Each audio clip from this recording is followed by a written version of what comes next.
countdown. Gotta have a countdown.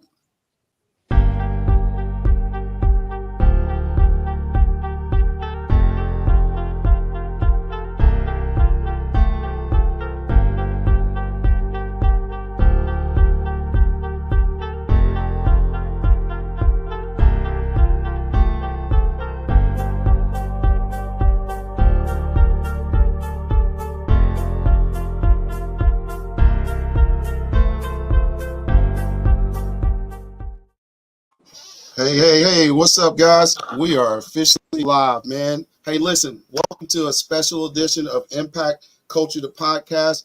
We're kicking off a new series called Men's Club Monday. Hey, our goal is to provide a safe place for men to come on and just talk about what it's like to be a man in this modern world.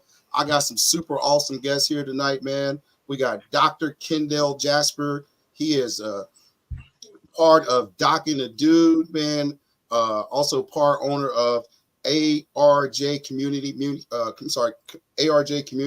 Mental Health Agency. Brooklyn, New York native, came here to Charlotte on a basketball scholarship. We're gonna talk about that. You know what I'm saying? I don't know how that happened, but anyway, man, he is a father, a husband, business owner, man. He's a pillar in the community, man. Coaching high school basketball. Just a phenomenal, kind of a decent golfer, you know what I'm saying? He can't beat me yet, but welcome Dr. Kendall Jasper to the show. Also, I got my man Coach Pab. Man, Pab is a pretty awesome guy as well, man. We got my man T Bizzle. You know it. The Biz with T Bizzle podcast. My homie riding shotgun, and also my homeboy Mr. Cal Jenkins, the owner of Elite Pro window tinting, if I'm correct. That's correct. Correct. So, man, we're going to kick it off, man. Everybody just introduce yourself, man. We're going to start with you, Dr. Jasper. Go ahead and let the world know who you are. Yeah, as you said, my name is Dr. Kendall Jasper. I'm a licensed clinical psychologist. Listen, man, I'm a hybrid. I've been here long enough to say that I'm from Charlotte now, bro. I moved in 92, and I ain't looked back since, baby. So, you know, I spent half of my a fair amount of my childhood in Brooklyn, enough to keep this New York accent. I'm from Brooklyn, North Carolina now, baby. Is that Brooklyn, North Carolina? I'm not going back. I love New York for what it made me, but I'm a Charlotte boy, man. You know what I mean? Hear you, brother. I hear you, brother. My man, I hear you, dog. So my man, Coach Pab, Because I'm a Dad, man. He founded that program, Because I'm a Dad. Go ahead and tell us a little bit about that, Mr. Pab.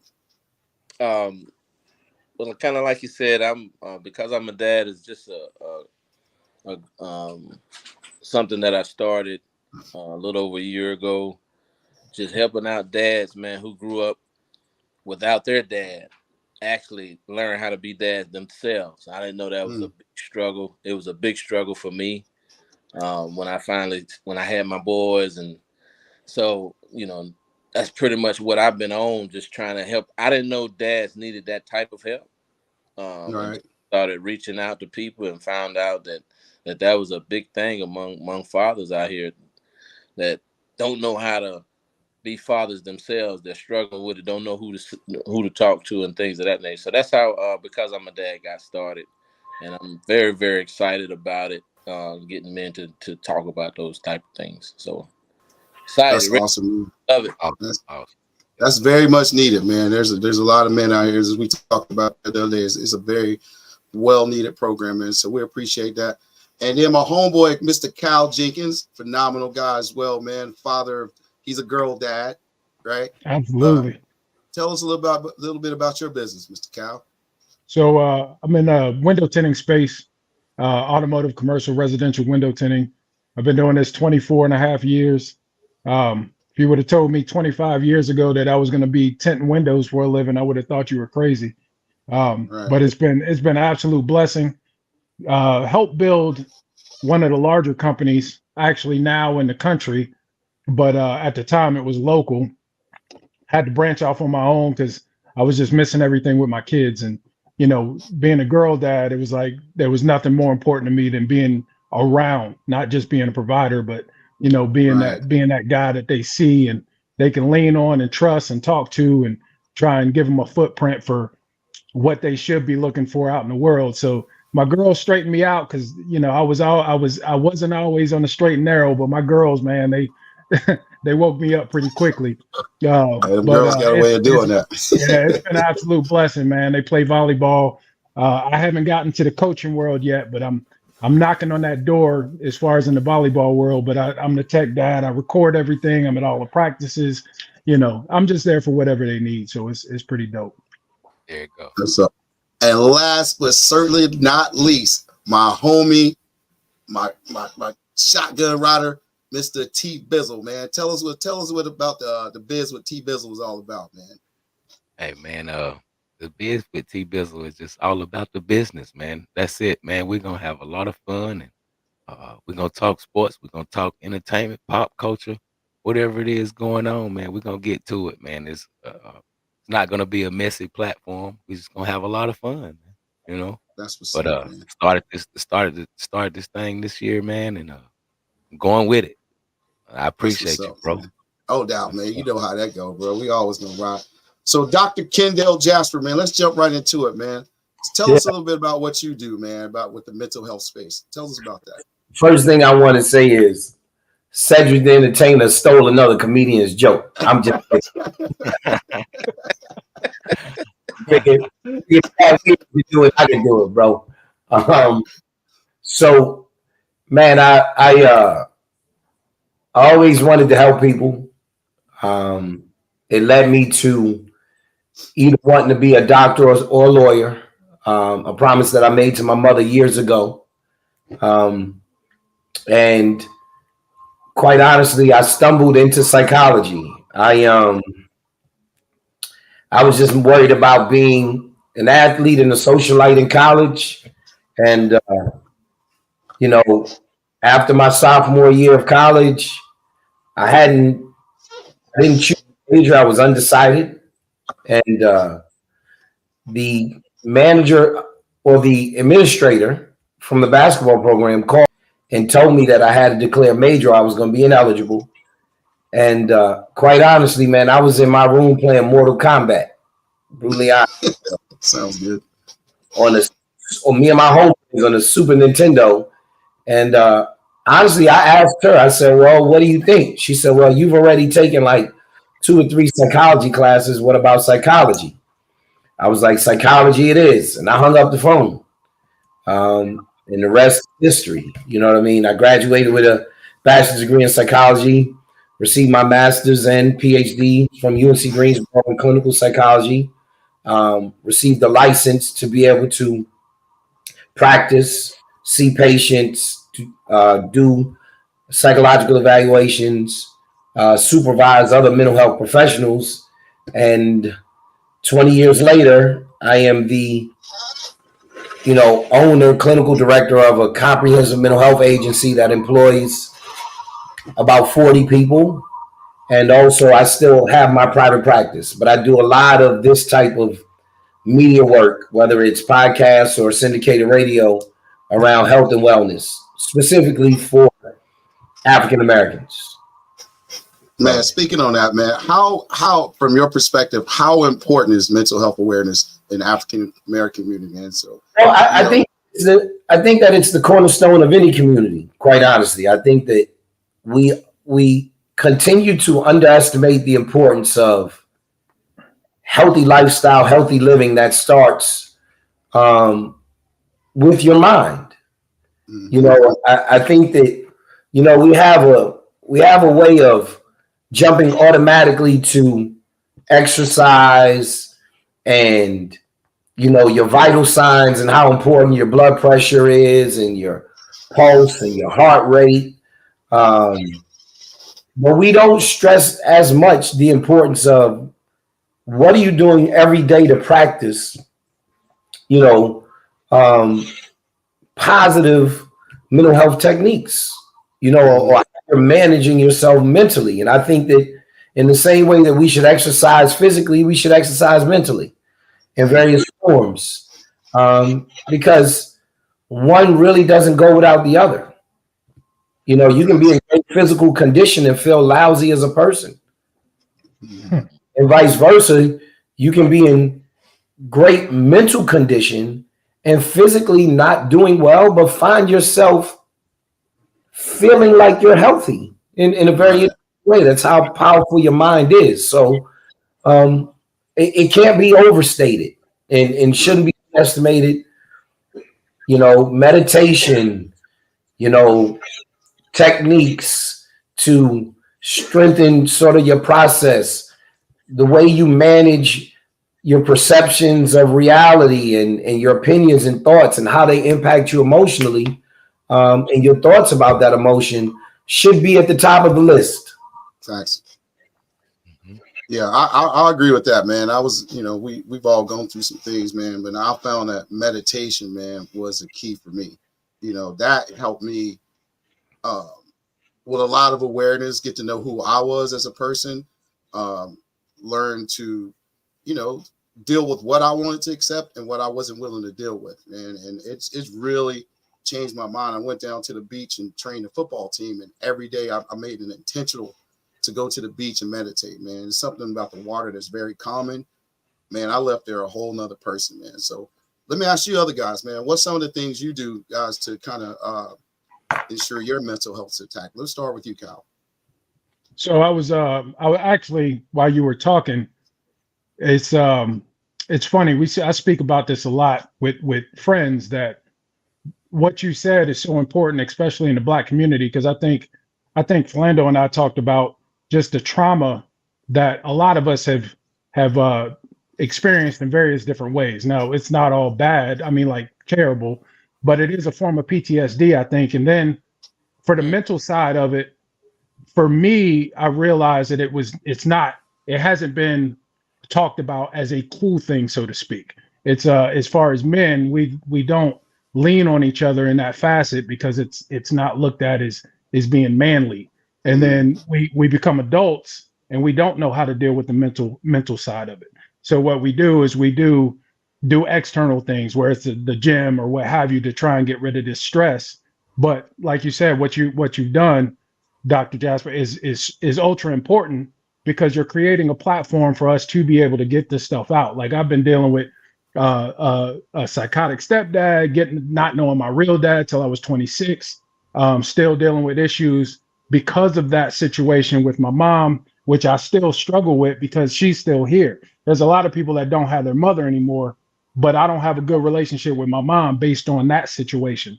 And I fight with that every day, and I'm almost 50 years old.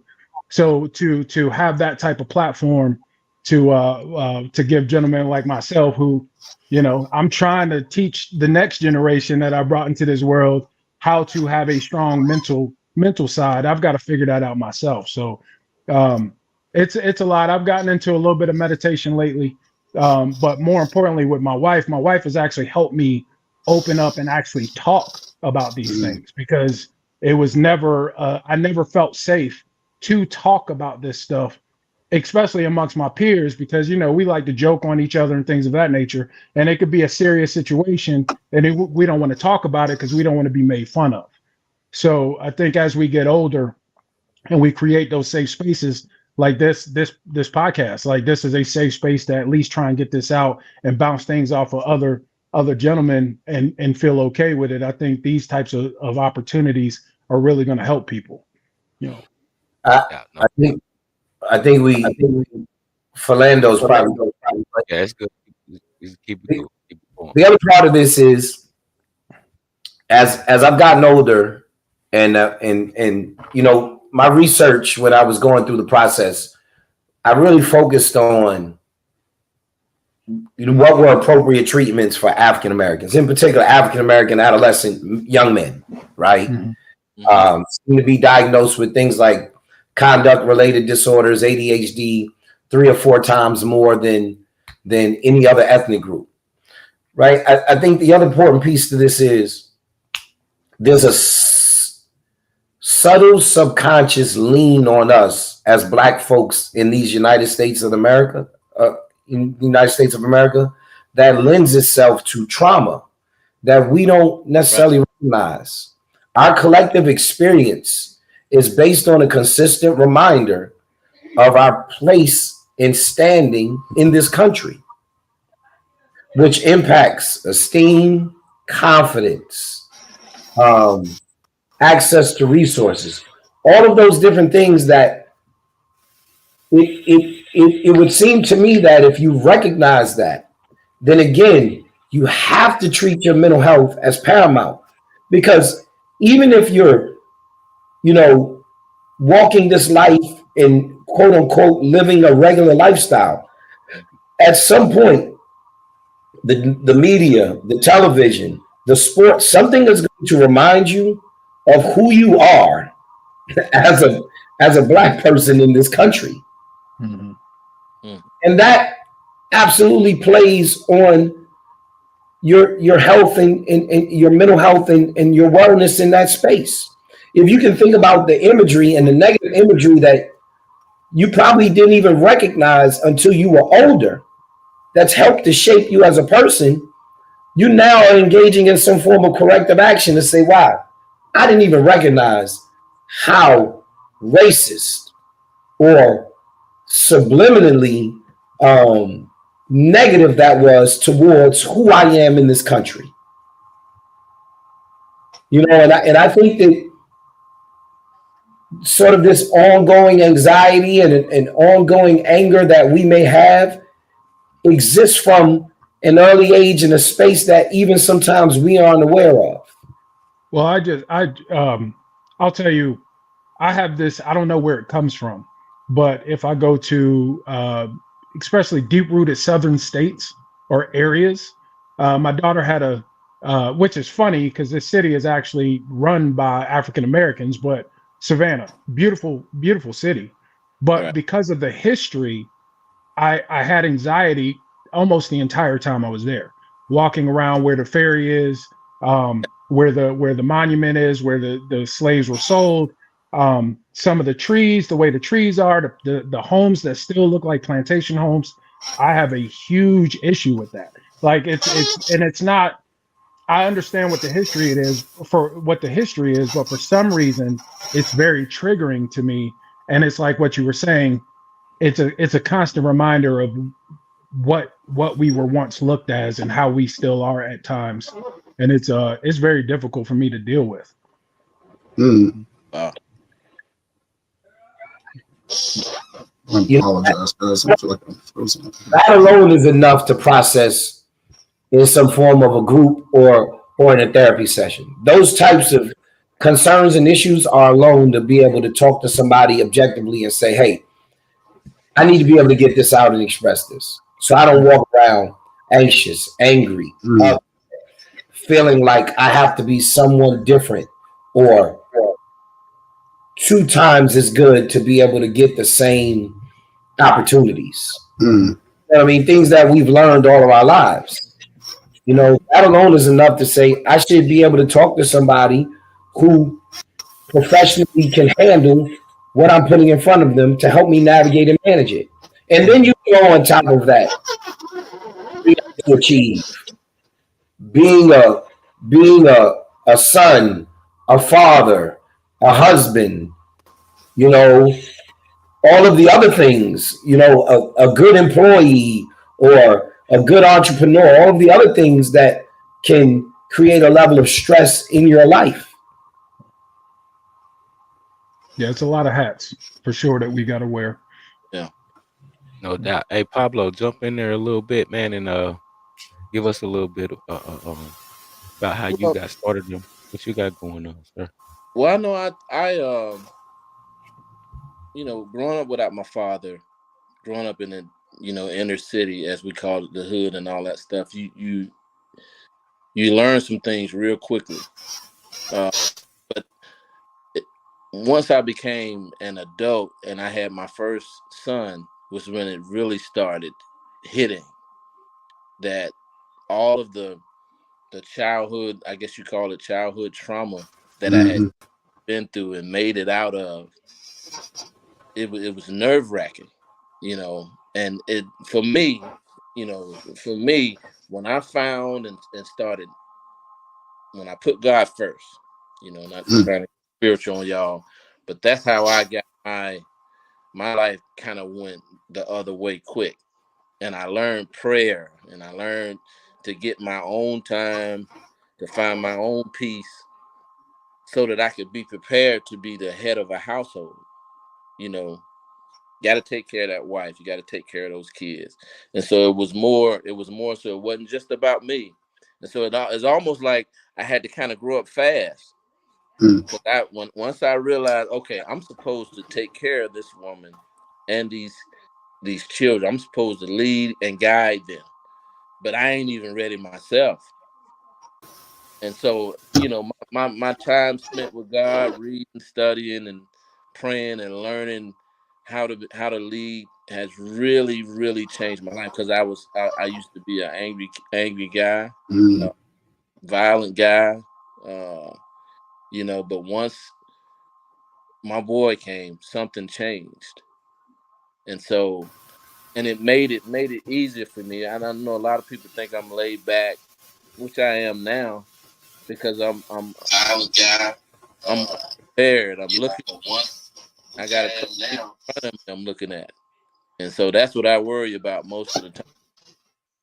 But my best friend uh took his life Mm.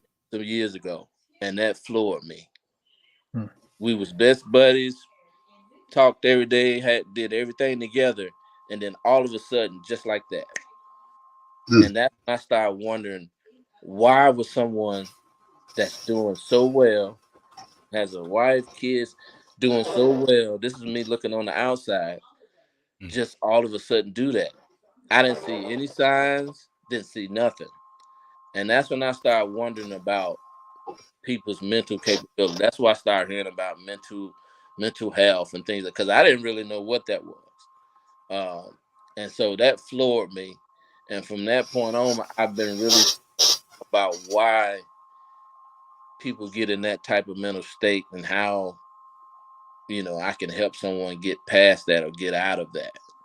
No doubt, no doubt. And Dr. Jasper, what are some of the things that you think could have been going on with his friend? Like he said, his friend had everything, man. He had a family, he had a good job, man. Seemed like life is great. Like, what are some of the things that guys go through that can make them take their life like that when everything's going with them? I don't know that specific situation, but I can tell you that, again, we those things don't matter if mentally you're not in a healthy and safe space, right? We, as an example, right? People who more often than not experience like clinical depression, um, they have a tendency to engage in what's called negativistic thinking, negative thinking, right? It's very common, regardless of what's going on. It's always thinking the worst, Mm. right? And usually, when people are experiencing that level of negative thinking and that level of depression, they also are very stressed, right? Which means that they'll have higher than normal what are called cortisol levels, which is, you know, sort of a sign of stress. And it's also a high level of anxiety, which again can lead to not just mental health issues, but also physical health That's issues. cool. Absolutely. You know, higher blood pressure levels, um, impacts your sleeping and eating habits, your ability to stay at a resting and calm, you know, space, so to speak. So, some people will believe that they're at the end. It can't get any worse. I've let people down. People, life would be easier if I'm not here. Maybe I'm a Mm. burden on other people. I see myself as a burden. I see myself who doesn't seem to be able to get it right. And I'm impacting my my spouse, my family, my friends, my work. And if you start to tell yourself those things long enough, Mm-hmm. you'll hold tight to them and believe them, regardless of what the evidence around you shows, because the evidence may not support any of your claims. Doesn't matter. It's what I believe and what I feel, and I feel strongly about this. So whatever you put in front of me isn't going to change how I feel or what I think about what is going on or the impact it's having. And contrary to popular belief, people think that people are cowards for taking their life, right? More often than not, you hear someone say, this person's a coward. Reality is, do you know, and I'm certainly not glorifying it, but you know how courageous you have to be to do something like that? Like, that's not a cowardice act. Like, if you know your life is getting ready to end and you do it anyway, that's, there wasn't there's not too much of a coward. Maybe you don't think there's a path or a solution to your issues, but for you to sit there and boldly engage in an act that will potentially end it all for you, that takes some commitment. Unfortunately, and again, I'm not sensationalizing or glorifying it, because I'm a person who thinks that nothing is insurmountable. You can manage it. You quickly take perspective on it, but there are a lot of people in pain. There are a lot of people in silent pain, and for whatever reason, they either haven't found someone to speak up to who's willing to listen, or they choose not to speak up. Well, let me ask you this, Dr. Jasper. I've heard a lot of people say that's probably one of the most selfish acts that you can commit, because you're out of here, but you got your family and your friends are left to deal with the aftermath. So what do you think about that approach? Well, I think that, death by suicide, you look at it and say, I wouldn't necessarily label it selfish in that way. I would label it as someone who is sick and going through something, who didn't think that there was another option to experience a level of relief or success, or be able to overcome whatever obstacle was that was in their way. So I don't necessarily think that it's selfish. I think that you're dealing with a person who feels potentially like whatever they do or whatever they think they're able to do isn't going to be good enough to solve the issues. Financial issues, right?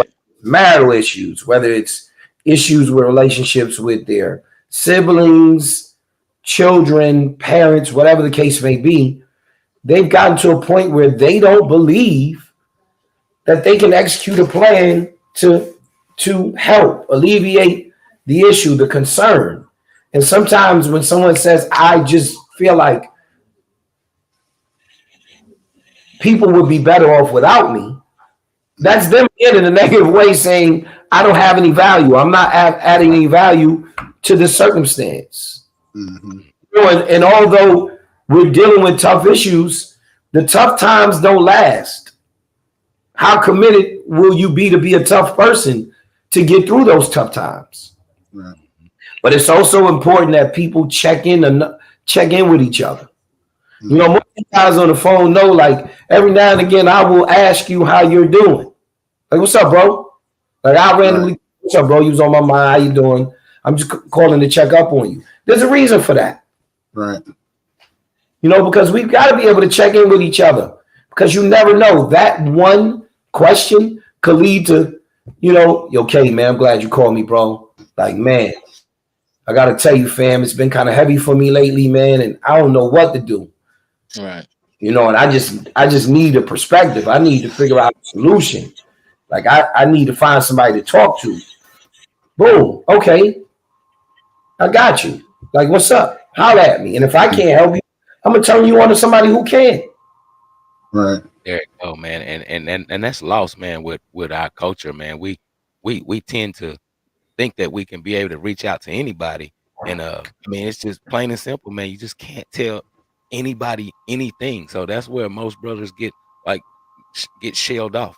They feel like they can't talk to anybody, and it builds up. You know what I'm saying? Like you see, you have to be able to communicate with somebody. Like for an example, I had a partner of mine. We was watching the Carolina Duke game Saturday, and he called me Friday night. He sounded kind of down, man. You know, he was going through some things, man, personally, and and he was like, "Bro, man, what's going on?" I was like, "Listen, man, you sound like you need to be around some love, man. Me and the fellas getting together Saturday night, watching the game come through, bro. You know what I'm saying?" And he came, and I can tell he wasn't into it, but he had a smile on his face a few times, man. And that's what it's all about, man. And before the brother left, man, I love you, bro, man. I needed that. We got to be able to break that shell and be able to come out and talk about these things, man, to our brothers, man. You can't call me your brother if I can't do that for you, man. Just something simple as that, just getting together, watching the game, it kind of changed the man perspective a little bit. Right. So that's one of the things, man, I'm most proud of, man. Like I have a great group of friends, man, that provide a safe space for me to, to fall. And I know I'm gonna be caught, but like Pab and I were talking about yesterday, but rest assured that situation gonna come back up in a comical way, 6 months down the road. But when you're going through something, man, like when we're out here playing golf, man, you know how we do, man. But I know I intentionally surround myself with people I feel safe around, that I can be vulnerable, man. And that's been huge for me, because I was always kind of a closed off person. And and actually through meditation, man, it kind of helped me open up and like, man, listen, bro, there are people out there, you just got to find the right group of people, man. So yeah, I think that bond and that friendship group is super important, man. Because there's two type of people I listen to. There's some people that listen to you out of concern, and there's some people that listen to you for gossip. So you just got to have the discernment to know who is who, right? Yeah. Well, the flip side to that too is you got to surround yourself with people that you trust to tell you the truth, and you're willing to accept it. Because I think that's the flip side to that too, is people might need help or want help, but they'd rather surround themselves with an echo chamber of people telling them what they want to hear versus what they need to hear. And then they're not mature enough to accept what they need to hear. So they just want to get angry or whatever the case may be, or cut that person off when that person's really just trying to help you. But so that, I think that's a huge part of just getting that. And that took me a long time to get to. It wasn't that I was just very closed off. Like I just, on the surface, I'm the cool guy, I'm the fun guy, I do anything for you, but I was never going to show my cards. I was never going to show my hand, because I was just I was in survival mode my whole life. So right. And I think a lot of us we're just survivors. We're going to figure out a way.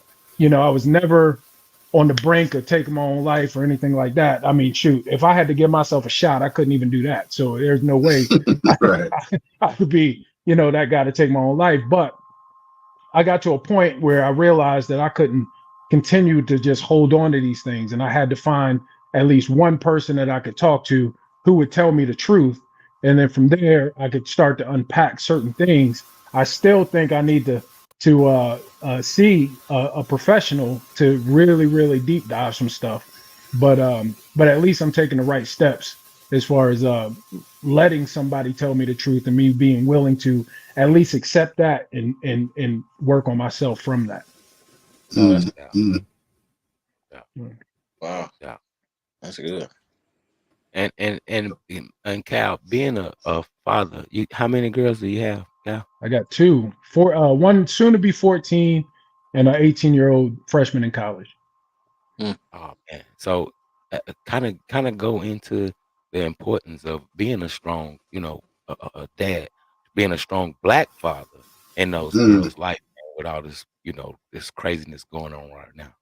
Well, and my situation is, I got biracial kids. So my wife is, she's blonde hair, blue eye, but she's actually registered Sioux Indian. And then so it's a collective. I mean, my daughters, they don't know if they're Black, they don't know if they're white, they don't know if they're Samoan, they don't know. They're just beautiful girls. But just being being a black father of black girls, it's challenging at times. You know, we've tried to keep them in a safe surrounding as far as where we've chosen to live, the schools they go to, but unfortunately, that is predominantly white. Well, I wouldn't say unfortunately, but they're not getting the other side of the coin. They're not Mm, seeing the culture, the black culture, and things of that nature. Then it got hated on a lot. You know, as far as the way my girls look, you know, Yep. they're too dark to be cool with the white girls, and then they're too light to mm, be, you know, Mm. cool with the black girls. So they find themselves in this weird conundrum where they're like my youngest right now has got she's got a peer group that was her friends until recently they started exiling her out of stuff. They just stopped inviting her, things of that nature. And the ringleader happens to be another mixed girl who's starting all of this. So mm, it's that us attacking ourselves, and so we're trying to help them navigate that stuff. But like I said, the reason I started my company is being a black man. You know, the stereotype of black men not being around and things of that mm, nature. mm, I think I wanted to make sure that everybody knew that I was involved. I was a volunteer at the school for 10 years. The elementary school that my daughters went to, it was called Hawk Dads. I was part of that for 10 years. Did carpool, we did everything. We called ourselves the cool version of the PTA. You know, so it was a group of dads. But in that, I was one of two black guys out of that whole group. So I seemed to always be the only one or one of a few. So what I did was I made it my mission. If I'm going to be the only one, I'm going to change somebody's mind about the way they look at us or the way they perceive us mm, to be. Because in a lot of these situations, like I said, where we've chosen to live, just opportunities, things of that nature, that echo chamber that I was talking about, there's a lot of people that only surround themselves with people who look like themselves. So they don't mm, know our perspective. They just assume. So I look at it instead of being a bad situation, I take the opportunity to really try and change somebody's perspective as how they look at us as a whole. So when my girls like that's helped me always step out the house with putting my best foot forward, so to speak, and that's in turn show my girls how to carry themselves when they're in public. So it's tricky, but and there's been a lot of times where I wanted to get upset because of a very but then I had to really realize that some of these people just don't know any better, and that's my opportunity to kind of change their mind. So Good. No doubt. No doubt. No Mhm. doubt. Is well, do we got Lando? Do we got Lando here? Or is he frozen? Look like he froze. yeah, he look, All right. yeah, he Well, locked up for a second. look, I thought he was just locked in. His face looked like he was locked in, bro. Like I he ain't was locked know in. he That Yeah, I thought he was super focused on what I was saying. I thought he was just Uh, locked in, bro. hey Yeah. Pablo, let's get into a little bit of the of what you got going on with the fathers organization, man, with the dad thing you got going on, man. Let's get into that a little bit. well, right now I'm doing a lot of uh, more so. I get a lot of anonymous calls Mm. with men. Not really. They kind of like ask, okay, now what's this all about? But they're really reaching out for help. No Um, doubt. and so I find myself, I would call it mentoring other men on just practice the part of, because like I said before, I didn't know it was a struggle. I didn't know I was struggling being a father, because when you don't have your father grow up, my father is supposedly still alive. I hadn't seen him since I was like 7. I'm 50. He's Mm. supposedly still alive. That's what my mother Mm. says, you know. But and so growing up I didn't have him. And so but when I became a father myself, like I said, just like you was just saying, I was on it. Both of them at everything they do, just letting them know that I'm always be there. Everything that they do, I'm always there for. Things like that. I lost a lot of job opportunities because I didn't want to be away from my kids. And so and so how this thing got started was I didn't know if I was even doing right of being a father, and I thought I was struggling. And my wife was like, you're doing fine." I was like, I missed this game, like one game out of 100, but I felt horrible missing one game. You know what I mean? And so she kind of had to dial me back a little bit, and that's when I started noticing that I was kind of really, I don't know if I was overdoing it with them. And so the group got started. I started looking up, people who out there struggling who don't have fathers, and they have kids themselves now, and they're trying to figure out how to get through this life. And so I got a lot of guys right now that we talk a few times a week, and a lot of it's mostly because I'm not a licensed like Dr. Kendall right there, but Yeah, it's more of a we motivate each other, push each other, help each other down the road, and that's pretty much all I want to do. And I want to push it to the masses. It's still kind of beginning stages of doing it like publicly, big, because I'm not really a public type guy. My wife is really public. She the one pulled me out to do it, and so I'm learning how to share what I got with the world right now, and it's going pretty well. So you know what I mean. If you know anybody that's into that, man, that's kind of struggling with being a father, because a lot of us don't know. We that's think right. right, we don't really understand. Like he was saying, he just kind of just going off what you think and Yeah, we just helping each other down the road.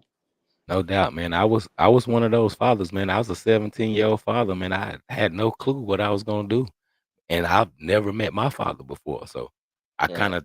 of, took after, my uncles, learned from some uncles, cousins and, close friends of the family. So, it was kind of like on the fly, man. So I would love to, tap in with you, man, on that. Um and talk to some of those guys, man, and get involved in the conversation. Maybe I can, say some things to a younger guy, or older guy or whatever, man. I would love to get involved, man. Uh, Um, Dr. Jasper, man, what are some of the things, man? You maybe you talk to a few guys that's maybe a young father or a father that don't know the right path, or a guy that's just not involved. Have you talked to any guys in this specific conversation, as far as mental health and raising their kids? Absolutely. I think that number one, what I want to say is to both of you, to you, Biz, and to you, Pap, you know, think about how you changed your family's trajectory forever. Mm-hmm. I mean, think about the cycle stopping with both of you, with not growing up with your fathers, but making choices to say, I'm going to be committed to my children, Mm-hmm.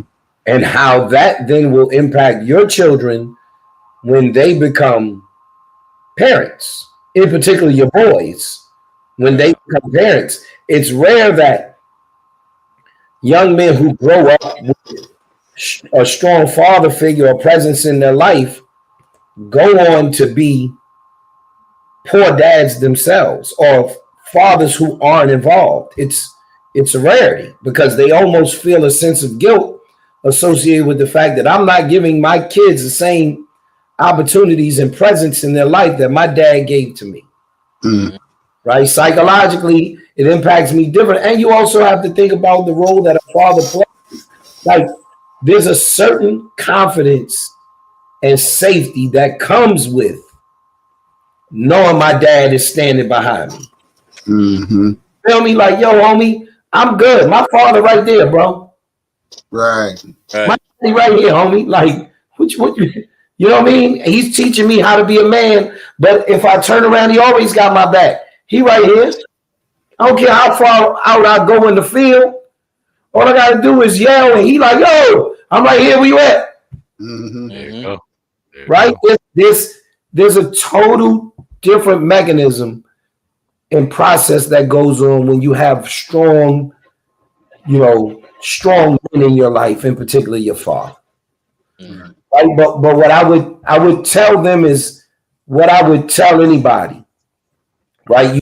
You always have the power of choice in front of you, even as a father, and what you decide to do. Right. And you also have to understand that you are a human and there's a human element to it. And that you're not always going to make the right decisions. Mm-hmm. You're not always going to react and respond in the right and proper ways. But what you're going to do is be consistent. You're going to show up every day. Right? Mm-hmm. You're going to commit yourself to supporting your children to the best of your ability. Right? And you're going to be responsible. You're going to be responsible to them, responsible to yourself, and hold yourself accountable to being that committed, consistent figure in their life. And as they get older, become more and more honest with them to the point where you let them know, hey, listen, I'm human. Dad has made a tremendous amount of mistakes. Mm-hmm. Right. Oh, yeah. I have made those mistakes, but I'm continuing to try and be here. I'll ask for your love and forgiveness because I'm willing to give it to you as we this journey together. Mm-hmm. You know, and that stuff, that's not about money or material things. Mm-hmm. That's about love and the connection of a father to a son or a father to a daughter. No doubt. You know, as y'all know, I started my daughter 25 years old. I'm girl and guy dad. You know what I mean? Right. So she kind of got me wrapped around her finger. You feel me? Oh, I know about that. Yeah. Them girls, boy. I'll tell you, it's to piggyback on what both you said. One, not having a father, but then two, having a father that you know you can model yourself after. So my stepdad, like I said, that dude was manipulative, mentally abusive. Like it was not a good situation for me. My brother went into the Marines early. My brother and I are 7 years apart. So he went to the Marines at 17, and he still to this day struggles with the fact that he feels like he left me with him with no protection, right? So that's why I was saying with me and my mom, the situation. But what I did was I made a conscious effort to, since that's what I saw, I'm gonna do the polar opposite. So when it came to my kids, when I made decisions, I was like, okay, this is what I knew happened to me, and this is what it felt like. So I wouldn't do that to my kids, and so I raised them based on. So I'm very thankful, which is wild that I got to this point. I'm very thankful for that dude, even though he really kind of messed me up a little bit because he showed me exactly what I never wanted to be. Right, So I made a conscious effort to not repeat that behavior and to set a new path. Well, see, So, I have a brother who's like a year older than me, and we went two different directions.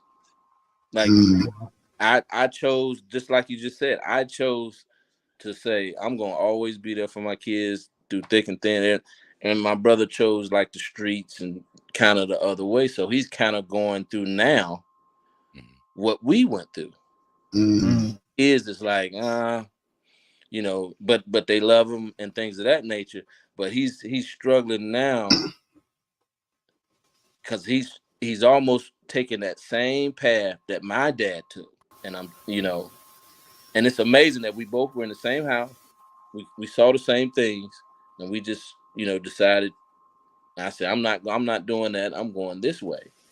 And so you find men like that who just decided to run the streets and got baby here, baby over there, baby over here. And so now he's kind of going through with his grown kids are looking at him like, nah, I'm good. And so now you got to fight through trying to get back into their lives. And I think it's dangerous, very dangerous. You know, we all have to answer the question: how do we view ourselves? Right? In your private moments, what do you think of yourself as a person? How do you see yourself? Are you honest with yourself about who you are, where you need to improve? You may not know how to improve or how to make things better, but what are those private, honest moments and conversations that you're having with yourself about who you are, what you are, and the direction that you want to go in? right? And I think that from there, it can help you determine what happens next. And I think that a lot of times we may not even recognize that we need help, or may not recognize that we could use some level of assistance or modeling or ask that question. And I think that when we're not honest with ourselves, we end up in some very precarious situations. Or when we're honest with ourselves, but choose to ignore it, which is just that mirror don't lie. Oh man, that's just as tricky when you say, "Hey, listen, I know myself to be this type of person." Myself to say, "Well, I can ignore it. I can handle this anyway." Let me put myself in this situation when I'm sure myself time and time again I haven't fared very well. But I think this time it's going to be different. So is that a pride thing? Some of it is. I think some of it is pride. I think more of it is fear. Right? I think that some of it is fear. Some of it is about when can we afford to be vulnerable and vulnerable too. Right? Like can we afford to be vulnerable to our friends? Can we afford to be vulnerable to our wives? Can we afford to be vulnerable to, you have to read the landscape and say, I don't know if I can afford to be vulnerable to anybody because I don't know how it's going to be potentially used. Right. Will it be used as a weapon? Will it be weaponized? Shaq said something the other day about this tells you a little bit about him. Shaq said, you shouldn't be vulnerable to open yourself up to a woman. She'll use it against you. I saw that. I did. This is Shaquille O'Neal. Yeah, I saw that. We think Shaquille got it figured out. He on every commercial. He making hundreds of millions of dollars. And Shaquille says, listen, don't open up to women. Not good for you. In his experience, it's been used against him. That's Shaq's experience. How do you then live your life? How do you then have an honest experience if you're not willing to show your vulnerability? The reality is that maybe you just haven't found someone who won't trample on those vulnerabilities. There you go. Who's willing to say, I know this about you, you share this, and then I'm here to elevate you and build you up. Not bringing up moments of frustration to weaken you or put chinks in your armor. It's a little bit different.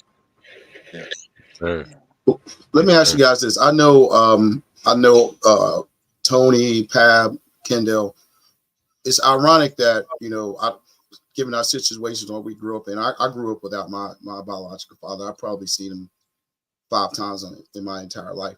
But one of the things I know, I found an outlet to, I made a conscious decision. That's who I wasn't going to be. My children would never know that life. But that also was one of the things that led me into coaching, right? Because I know there's a lot of kids out there that don't have that positive male influence. How big of a role did that play in you guys becoming coaches? Huge. That was huge. I got into coaching because my sons wanted me to coach, of course. But when you get out there and you got, if we talking football for a moment, you got 30-something kids going out for that team. 90% of them, you're not gonna see the father. Particularly youth football. Youth football. You're not gonna really see the father, and you're gonna see most of the mothers and kids out there who just looking for something. And I found that out real quick when I started coaching. It wasn't just about my kids after that. Right. It wasn't just about my kids. It was about all of these kids out here and me trying to all of these kids, treating them. And I treated my son the same way I treated the rest of them. And I have relationships to this day, with some of those kids that I coached that been here. So that's from the jump. Those kids coming out there without that father figure, it's huge, man. Yeah. Very huge for me. Yeah, that was Same one of the here. reasons I chose to coach. One of the places I coached at when I coached at Beatties for, because I knew it was important. I mean, I lived in an area my son could have played Valentine, whatever, but to me it was important for him to see that other side, and it was also important for the children I was coaching to see, hey, there are dads, black dads that involve their kids, that own businesses, and that are married, that own homes and things of that nature. So, man, that was one of the biggest hooks for me, man. Like I said, my son could have played anywhere, but I felt like it was more important for him to be in that environment to see, hey, man, you got a different life out here, bro. Like, this could be you. You know what I mean? Yeah. Yeah. No doubt, man. Same with me, man. Just getting out there, man, and seeing so many kids without a father, or shit, some kids without a mother and a father. We Facts. got to go pick them up. We go pick up 3, 4 kids, man. Because mama ain't coming out there. So I remember my uncle You the Zeke getting babysitter. me into coaching. Yeah, man, and me and Shanique would go pick up 3, 4 kids, man, and we'll have a cooler full of sandwich meats and drinks and tater chips, man, and we line the kids up, man. We used to feed them, but man, that it was very real though. I had never seen Right. nothing like that until I got into coaching. So I'm Facts. like, man, this is very real, man. Like, and I'm like, what, 20, 21 years old? And I'm like, yo, look how many kids out here, man, that don't have an option. Some kids, that was their only meal. Only bill. That sandwich, man, Mm, the potato chips and that drink, man. You know? So man, it's sad, man. yeah, It's man. sad. It don't stop there, man. I coach high school football and I see it, man. And Yeah. man, one of the things that I think about, Dr. Jasper, is like a lot of people don't realize that these kids, I think people associate when they say PTSD, they think that's from war, right? I feel like, man, there's a lot of kids walking around, coming from, particular neighborhoods that's walking around with PTSD and, some of the things they see and experience in their neighborhood. And then they're expected to go to school and be model students. Like, what's your thoughts on that? Well, I think that it lends itself to some of the inattention that we see from, in particular, kids that come from inner city areas, right? I think that it's kind of hard to be attentive and locked in the classroom when I've witnessed and seen so many different things starting in my own home, and then walk from my house to the bus, or from my house to the school, or wherever I'm headed, right? I think that there's a fair amount of black folks that live below the poverty line, Right. and poverty lends itself to living in areas and resources where crime is high. The presence of responsible adult figures is low, and negative influences can start to raise your child, right? Or individuals who serve as negative influences can raise your child. So I think that there is a significant amount of trauma that we experience. If nothing else, living in impoverished environments where the resources are not even close to anywhere normal can lend itself to trauma.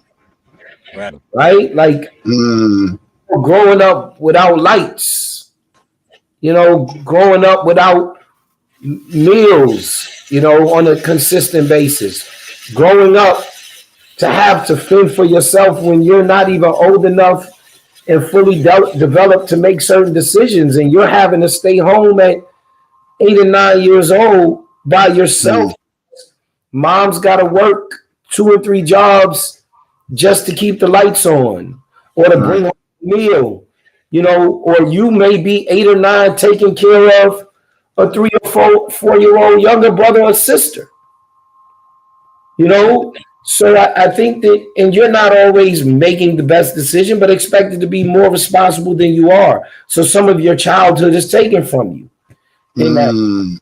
So You know, there's a significant amount of relative trauma that we don't pay attention to, that we aren't sensitive enough to, because we just treat it as you've got to just toughen up and forge. No, at some point we have to stop saying that that's the response, because then we have a 35-year-old man who can't seem to manage himself appropriately. It goes back to those moments when we weren't sensitive enough to say, hey, this is not normal. And we've got to intervene and help early enough before it continues to plague you. Mm. You know, but we kind of just, listen, man, sometimes, unfortunately, sometimes we can't even afford to worry in that way. You understand what I'm saying? It's right. I can't afford to be worried about that, man. I ain't got time for that. I got to go out here and hustle and feed this family, bro. Facts. I'm trying to be worried about my feelings and my emotions. No, man, I can't do that. Right. But it's plaguing you. It's killing you inside. Mm-hmm. You know what I mean? And I don't want to, you know, create this sort of daunting process for us, but it's real. Right. You know what I mean? And it's real and it's honest. And it ain't always sunshine and you know, in blue skies, man. There you go. Yeah. There you go. And to piggyback off of that, I wanted to ask Cal, since Cal had said that he went through some things as a youngster. What were some of them times that you went through, Cal, that shaped you into the man that you are today? I heard you say that you had a successful tenant business. You helped build one of the most, you know, a successful business. What are some of those moments from back in the day that shaped your childhood, that, you know, that shaped you into the man you are today? Well, And how did you overcome those, you know, those issues that you were having to be the man that you are today? man, that's a very hard question, because I know the things that I went through, like I said, that I knew that I wasn't going to put anybody else through. How I got to that point, I don't know. I don't know what in me clicked to say I'm not going to go that way. I know sports was a big deal. You know, I played football, I ran track, I played basketball. I knew the importance of camaraderie. I knew the importance of being there for a teammate. You know, I knew the importance of working hard, trying to earn my spot. I think that helped. I knew the importance of sports was the one thing that kept me kind of in line, because if I didn't do good off the field, I wasn't going to be able to play sports. Right. And because so, well, I'm glad you asked that question, because I think here we go. Because of sports, I had to do good off the field to stay on the field. Because of everything that was going on in my house, my sanctuary was sports. So the more I was able to be in a sports environment, the less I had to be home. So I poured everything into sports.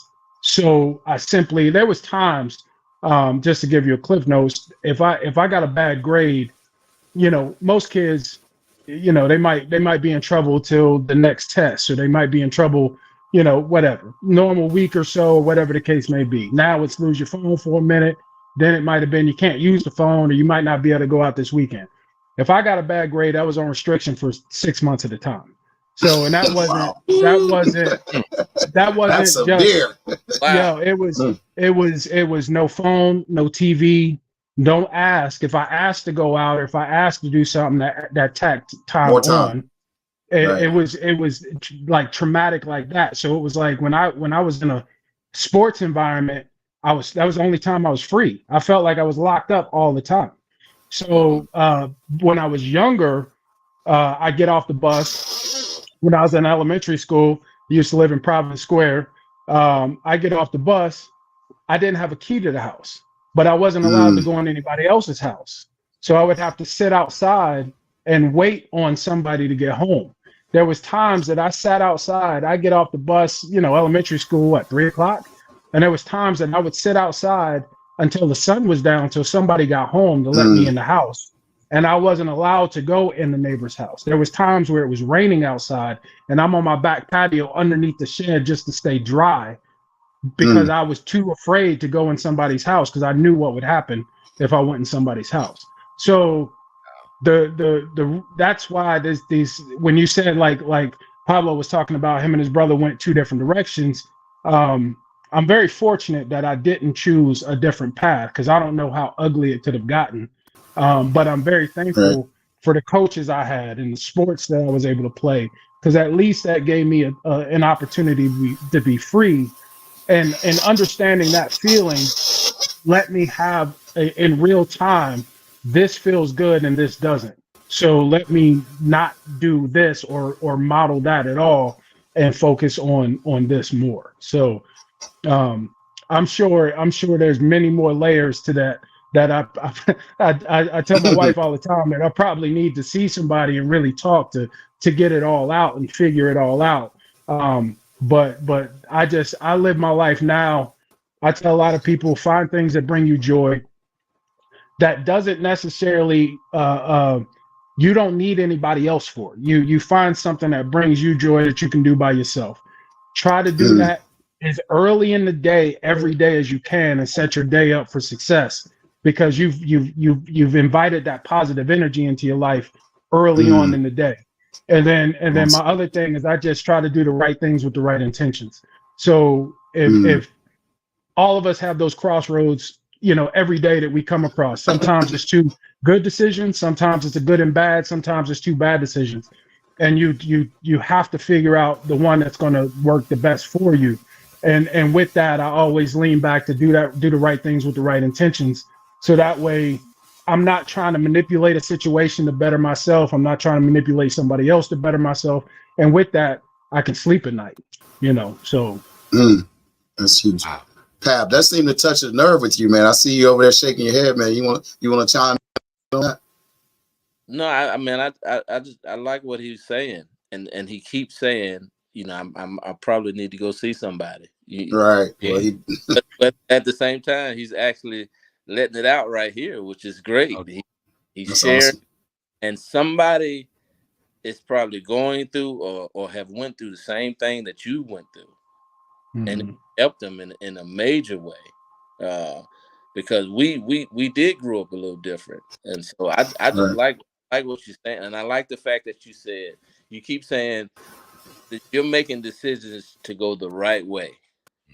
And some of us, unfortunately, like Dr. Kendall was saying, there's so much going on in our life.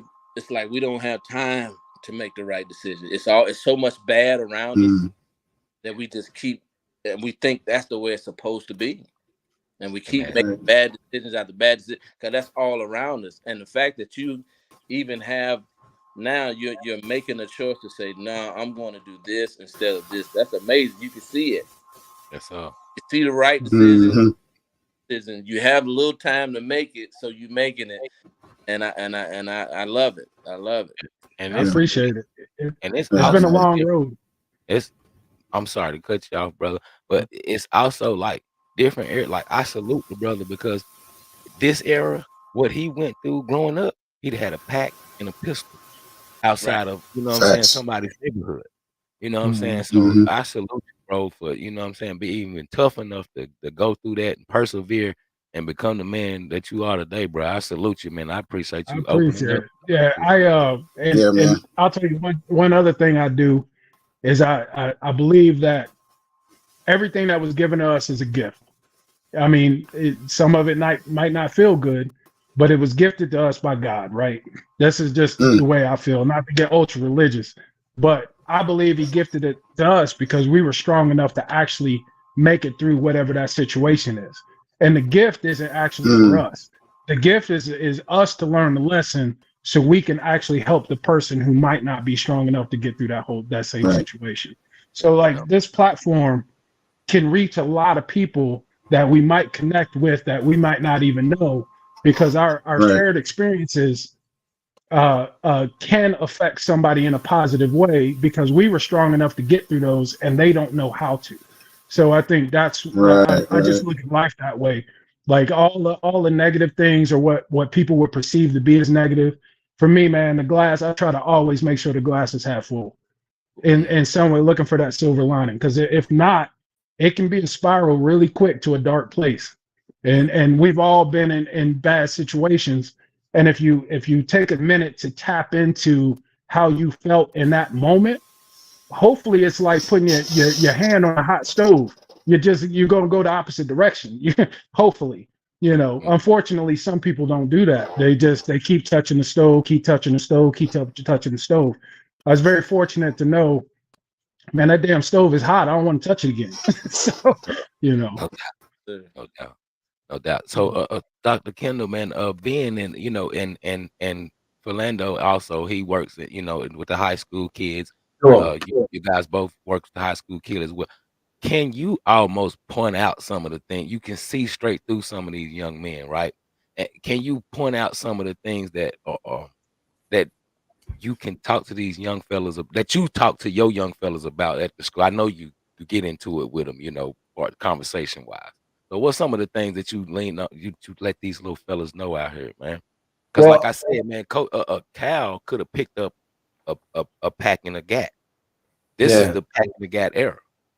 And I know you had a kid come to you and, coach, man, this basketball thing, man, this, I need to get some money. What do you say to a kid like that?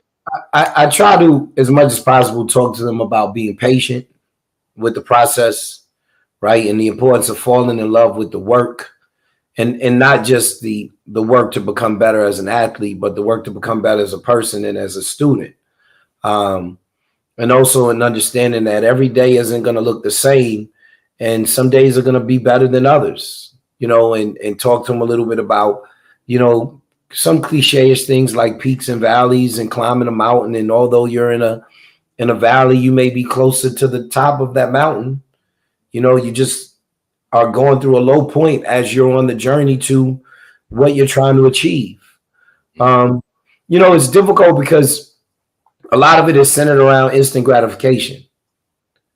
And a lot of it is centered around sometimes taking the path of least resistance, because we're getting more and more to a space where, we're not giving them that much natural resistance, right? If you look at, unfortunately, the way that school is set up, kids are able to retake tests now in a way that was different when we were growing up. They have a certain amount of time to turn in work before it's actually counted late, and they can't receive full credit for it. Like there are just a lot of things that are set up for their success, but also doesn't really encourage doing the prep work, because this may be your only one opportunity to achieve or get this right. And as we get older, as we all are, as adult men, we all understand that you're not always afforded that many opportunities and chances when you become an adult. Facts. We don't exist in a space where, you have 6 and 7 times to get a tint job correct on someone's car. Like, this is your opportunity to get this customer and potentially have them be a repeat customer for you. Mm-hmm. That's vital to your business. There is no, man, my bad, I did it wrong, but if you give me 3 weeks, I'll get it straight for you. That's not how this works. You know what I mean? So I think that we also have to show them that there's another path to success, and there are other ways to get it other than what's sensationalized. Through our music, through our other forms of propaganda and content that they visit. There are other ways to do it, and it may not be as sexy as what some of these other ways look like, but trust me, you'll live a lot longer. Mm-hmm. And you have you have different stresses in your life, than some of the ones that going this way or that way you may face. And the other thing is, hold yourself accountable. No doubt. They don't hear enough. You control your, we talking sports. I always tell kids all the time, for the most part, you control your playing time. Mm-hmm. You control it. All the time. So, you work hard, you show up, you're available, you seize the moment. I trust you. You need to play. If you aren't doing those things, then you don't need to play. So don't get mad at me. Look in the mirror. You're last in sprints. You don't show up. You don't know the plays. You don't want to hustle. You don't want to play defense. You don't want to be a team basketball or football player. Mm-hmm. It ain't about me. It's about you. Mm-hmm. Mm-hmm. Yeah. Gotta have that want to. Hopefully that makes them accountable and helps them to understand I control what happens next Mm-hmm. by how hard I decide to work. Yeah. Wow. That's Yeah, I deep. made some shirts. I made some shirts that just simply say "Be undeniable," and that's exactly what that means. Because with my kids playing, like I said, volleyball, we had a couple seasons with some really really bad coaches that it wasn't necessarily their play. It was they picked their favorites, and when they picked their favorites, it was very obvious what was going on. But I kept saying we got to make ourselves undeniable. So you work so hard that they can't deny you the opportunity. And what you were saying is exactly it. By instilling that into the youth, letting them know that you can control everything just by simply the amount of effort that you put in. Now, if you don't want to put any effort in, just don't expect a reward. But I think that part comes from the years of the everybody gets a trophy mentality. It's like that's got to go away because that it's destroyed the work ethic of these kids because everybody's getting something at the end. No, I want to see the winners get the big trophy, second place get the little trophy, third place might get a medal, everybody else gets to go back to work. Yes. Right. But part It's like the Olympics. of that is also born out of the fact that sports and youth sports has become more about opportunities to make money Yeah. than it is for the opportunities to teach, love, and learn. Right. So if I'm going to charge you this much money, I almost feel guilty and feel like you got to get something out of it, right? Because I'm charging you so much, you at least got to get a trophy, right? No, listen, I can tell you with 100% certainty, there are no participation trophies around my house. I have 4 kids, 3 still playing sports. We don't keep participation trophies. Facts. Like that's again. what we do, right? Yeah. Like there's value in winning and losing. Mm-hmm. And if you want to win and want that trophy, then let it be a reminder and motivation to you of how much harder you have to work if you want to experience that feeling. Right. Mm-hmm. You know, let's not look for this, oh, we're going to get a medal at the end. For what? Right. You lost. Lost. I always tell kids it's like the Olympics, man. First, second, and third, wait 4 years. That's just the way it goes. That's it. If you went first, second, and third, Yeah, that's what it is. that's what I do appreciate about volleyball. They show up to these tournaments. You play the first day to get into the bracket, whether that's gold, silver, or bronze bracket. If you don't make it into a bracket, then you'll get a consolation game, but you know you're not getting none anyway. But then once you get into those brackets the second day, there's only one team out of each one of those brackets that's getting anything. And there might be 100 teams there. So everybody knows you got to show up, every day. So love it. Pablo, how you feel about participation trophies, man? I'm with you, man. I just think it's when my boys played youth football, especially my oldest one, it was the same thing. He wasn't getting no time, and he was looking at me like I'm supposed to do something. And we was at another organization at the time, and I was like, "Dawg, I'm not doing anything." I said, "Your work ethic and what you do in practice is going." I said, "No one knows you over here. All right. You got to go out there and earn it and make it. You got to earn it. I can't do it for you. I can't keep threatening coaches and stuff like that. Now you got to go out there and do it yourself. Blah, blah, blah, blah. But he ended up doing it himself, and y'all saw him at Mint Hill and stuff like that. Once we got to Mint Hill, he was a dog. I don't know. Yes, sir. And so, but he hated getting second. Mm. Hated it. And I mean, like, and I had to pull him back a lot. And then you got Ethan, my youngest one. He's just so even keeled. Like these kids today that they're like, you don't know, do they want it or don't they? Because they so even keeled. They ain't really up. They ain't really down. They don't really show a whole lot of emotion. These younger kids don't show that emotion that Mm. kids used to show. And so I'm asking Ethan a lot, like, "Hey, bro, you all right?" He's like, "Yeah, I'm good." You, Yeah. Yeah, yeah. these kids today are different, boy. No, I don't know whether are you having fun. Do you want to be here? He's like, yeah, Dad. But it's just they just so even killed. Sometimes I don't know whether that's just this newer, younger generation or what, man. But I'm trying to get this one. No trophies No on the doubt. wall unless it's first place. No doubt. Hey man, I had a question for everybody up here, man. I would start with Lando, man, and we just go across. We go Lando, Pablo, then we go Cal, and we go Doc. Um, what's the coolest thing about being a dad, man? What's the coolest thing about being a dad? Uh, Man, coolest thing about being a dad, man. Man. All right, so I have a daughter.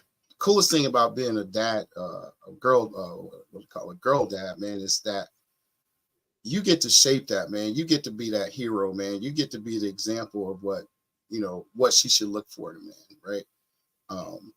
And just when your daughter comes to you, man, and man, it's hard to explain, but it's something about a girl, man, like that just it makes you a better man, man. You don't want to see that hurt on her, man. You know when something's bothering her, it bothers me, right? And just knowing that I'm a safe place for her, that's one of the coolest things ever, man. That my daughter can tell me anything, man. And then my boys, man, it's just hanging out with them, man. Just being, watching sports, going to games, or just hanging out, man. Just like being with the boys, man. Like, but those are your boys, you know what I'm saying?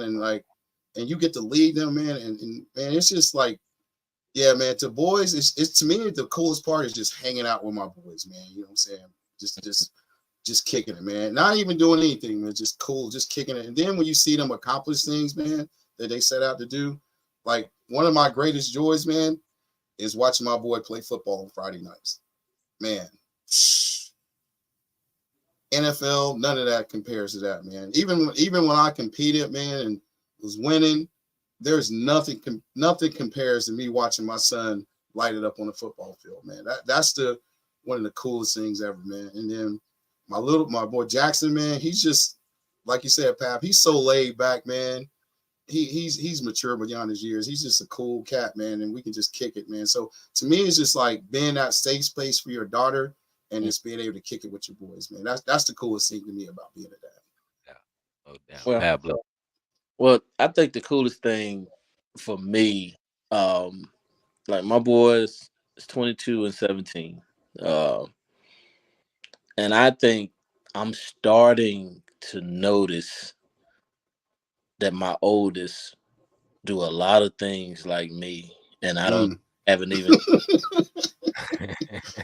like I haven't even said it to him or taught him or nothing. And like I used to be very, very, very, very protective of my wife. I was always the protector, Mm-hmm. big time.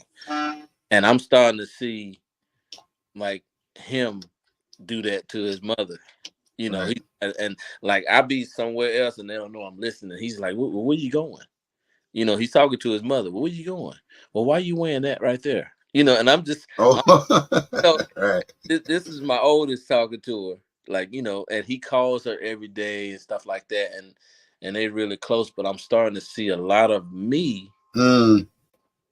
in him, which is a great thing because they're good qualities. And that's the Right. big part about it. They're very, very good qualities. And I love it.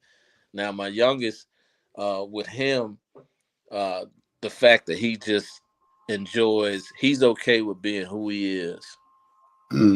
And he's when he does anything, he's always he's not trying to follow, Elijah's footsteps. He's making his own path. But he's always pushing forward, and like they're like very, very protective of each other. And I noticed that, and I love that. I think the coolest part is just watching them grow up and do positive things, whether with each other or whether, I love to watch them. And I can't hang with them. We don't like it. So man, that's dope. That's dope, man. That's super dope. Man. Love the boy. Love him. That's no doubt. Cal, we'll get in there, Cal. Yeah, for me, man, it's just watching them blossom. Like my youngest, she started playing volleyball 2 years ago. Now she's on the national level team. Like Philando was saying, watching his son play football, that's the same. I mean, just watching your kids flourish at anything they do is just amazing. And also just being that safe space for them. I'm still cool, Dad. Like a lot of people say, oh, your daughters, when they hit a certain age, they don't like you for a couple years and then they come back around. I fortunately I never went through that. My daughter, I don't hound her. She's 18, she's in school, but she'll call me walking to class, just want to kick it, check on me, see how I'm doing. It's just that validation that I did something right. And I try not to hawk over them and trust that I gave them the right, my wife and I both gave them the right, skills to make good decisions. And so far so good, but that's just the coolest thing, watching them be themselves and develop into themselves and their own self. And they're quirky, they're funny, they're smart, they're everything that I'm not. You know what I mean? I tell them all the time, they get the brains from their mom, because both of them are extremely smart and they're successful at whatever they put their mind to. So it's a blessing for me to just sit back and know that I got a little something to do with that. All right. Listen. All right, get in there. Kind of along the lines of Brother Kyle here, man. Just honestly, just watching, having a front row seat, man, to their development, growth, and maturity, man. It's amazing how they can go from being these small infants to these very mature, bright and charismatic individuals, man. And I think that's the coolest thing about being a dad. And for me, what's even more cooler is to hear how other people talk about them to me. Yeah. There you go. And it gives me great joy to hear people tell me how they are when me and my wife aren't around and we're not watching, to know that presence is still there and they're understanding how to represent themselves and always make fairly good decisions, man. So it's the best job in the world, man. She said you're welcome. That's the same to me, man. Just overall, just watching them grow up, man. Yeah, it's the best job in the world, man. But going into it, man, I wanted to before Philando, I'm gonna give it back to Philando, man. But just Pap said something. Since I've known Dr. Jasper and his wife and his kids, you know what I'm saying? You guys are the dopest family when it comes to Halloween, man. Man, yes, oh my God, bro. Yes. That's the wife. That's the wife. That's the wife. Okay. My creative wife, my brother. Listen, man. We were babies, bro. She was going in, man. They've gone viral a couple times. Yeah. Easy, like, it was almost like we had like a funeral around here when they were old enough to be like, nah, we ain't doing that. No more, yeah. Man, we were on the street for a minute, but that's all her, man. I'm just here to, whatever my character is for Halloween. Right. If I'm involved, I'm involved. If not, she's like, this year we gonna do Fat Albert, we gonna do rap, we gonna do Wu-Tang. I'm like, come on, man. That was one of my favorite ones, the Wu-Tang Nah, joint. man, the Muhammad Ali one and Oh, the yeah. Jackie Oh, Robinson, bro, Yeah. that was the Yeah. dopest Muhammad Ali. ever, bro. Yeah. Jackie Robinson, I believe it was, man. That was dope, bro. That was all your wife. He started doing like concept videos with it. Right. At first it was just photos. Then it turned into like a whole production, man. And that's all her, bro. Right. That's Right. what's Right. up. That's I what's And up. you know what's yeah. green light, man. I just want to say one thing, man. When Pap said that, you start noticing they do things like you, man. I was coaching a football game just recently, a flag football game, and my wife was taking pictures, and me and my son walk the same, and we stand she got a picture of us. It was like we are freaking twins, bro. Like she actually had a video. We were in step with each other. We both stand with our hand on the hip right there. When I lean down, he's leaning. Man, that when Pap said that immediately came back to my mind. But back to you, Jasper, man. My boy Cohen. That's the dopest kid I ever met, bro. That's my guy, bro. That's my guy, dog. What y'all don't know is as I was getting on the live, he was standing right over my right shoulder, like, yo, bro, I want to be in the video, homie. Put it in the video, dog. Put it on. That's my dog. Hey, tell him candy gang forever, man. I kept him candied up. Hey, listen, what y'all mad at me. My middle son, Caleb, my boy, man. listen, man, Biz would My favorite. take that boy to the concessions, and Caleb would come back with every type of candy. And I'm like, where you get that from? He like, Coach Tony. And Tony be in the background like, yo, man, you gotta take care of my boy. I'm like, man, I love it. Man. Yeah. Like, man, Coach Tony always show me love to this day. But that's what you, man, that just like you said, man, the way y'all raised them, man, they was just great kids, man. Every time I seen, like, he never asked me for anything at the concession stand. He just came over there one day and I was ordering up and I said, hey, little Jasper, you want something? He said, well, some candy. Of course. And from there, it was all the way on, man. Yeah, it was all the way on. Hey, I put my dog in at corner, boy, in that 707. Listen. They thought because he was 4 feet tall, shut everything down. We just met via this platform, but I will say this, brother. I'm gonna give these brothers their flowers, man. They've known each one of my children since they were younger, including my daughter.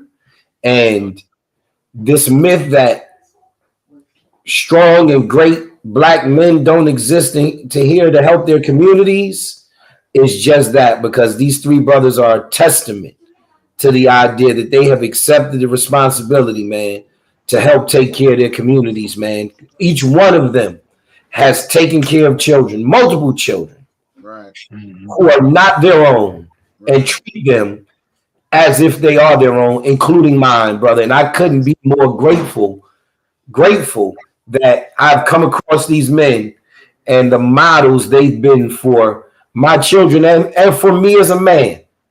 And I can tell just talking to you, brother Kyle, that you cut from the same cloth, my brother. Oh, absolutely, brother. Appreciate it. That's why I brought him on, man. Like Cal and I have a lot of conversations, man.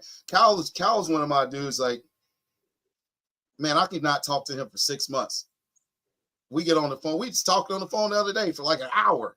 Yo, Like, we had to get off flows, the phone. man. It was like, yo, I gotta go.